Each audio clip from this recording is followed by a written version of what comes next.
కార్మికులపై సూపరింటెండెంట్ నిర్లక్ష్యత వైఖరి, కార్మికుల సమస్యలపై సూపరింటెండెంట్ నిర్లక్ష్యత వైఖరి, కార్మికులపై కాంట్రాక్టర్ నిర్లక్ష్యత వైఖరి, కార్మికులపై కాంట్రాక్టర్ నిర్లక్ష్యత వైఖరి.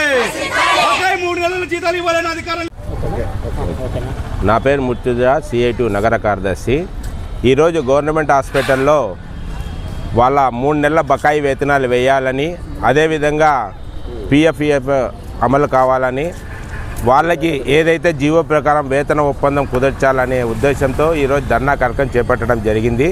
ప్రధానంగా A1 కంపెనీ ఎక్కడో బాంబేలో ఉంటుంది.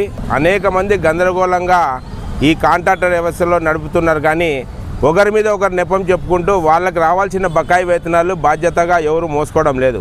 ఈరోజు ధర్నా చేస్తుంటే సూపరింటెండెంట్ గారు ఎంత నిర్లక్ష్యంగా ఒక అధికారిని కూడా మర్చిపోయి ఆయన మాట్లాడుతున్న ధోరణి చూస్తే మాకే ఆశ్చర్యపోతుంది. ఇక్కడ వాళ్ళు కడుపు మండి ఆ ధర్నా చేస్తుంటే మీరు ఇక్కడ ధర్నా చేద్దని బయటికి పో అంటారు. ఇది ఎక్కడి వరకు సమంజసము?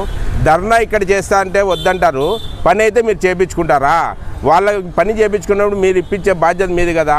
కానీ కొత్త కాంట్రాక్టర్ కూడా వచ్చాడు, భాస్కర్ నాయుడు అని, తిరుపతి అతను. ఇప్పుడు 1వ తేదీ నుండి మీరు ఎటువంటి ఆందోళన చేసేకి లేదు, నిర్బంధంలో ఉండాల్సిండదే, గడ్డి పీకల్సిండదే, మేము చెప్పిన పని చేయాల్సిండదే, లేకపోతే మిమ్మల్ని పనిలో తీసేస్తానని ఇప్పటికే ఇంకా కాంట్రాక్టర్ చేపట్టక ముందే ఆయన భయాందోళన సృష్టిస్తున్నారు. మేము అడుగుతుంది ఒకటే, బకాయి పడ్డ 2 నెలల వేతనాలు 6 ఏళ్ల నుండి డిపాజిట్ కాంట్రాక్టర్ చేసుకొని ఎందుకు ఇవ్వడం లేదు? వేలకు వేల రూపాయలు PF కట్ అయినా వాళ్ళ అకౌంట్లో ఎందుకు జమ కావడం లేదు? వాళ్ళకి డ్రెస్ కోడ్ ఎందుకు ఇవ్వడం లేదు? ఐడెంటిటీ కార్డులు ఎందుకు లేవు? మహిళలు పురుషుల వార్డులలో మహిళలను ఎందుకు కేటాయిస్తున్నావు? ఎంతమంది జీవో ప్రకారం సిబ్బంది ఉంది? ఇవన్నిటికీ కూర్చోబెట్టి మాట్లాడానని చెప్పి గత కలెక్టర్కి ఇచ్చాము. ఇక్కడ గత సూపరింటెండెంట్కి ఇచ్చిన, ఈయనకి ఇచ్చిన, ఎవరైనా కూడా సమస్యను దాటివేసే ధోరణి ఉంది తప్ప, పని చేయించుకునే పద్ధతి ఉంది తప్ప వాళ్ళ సమస్య పరిష్కరించడం లేదు.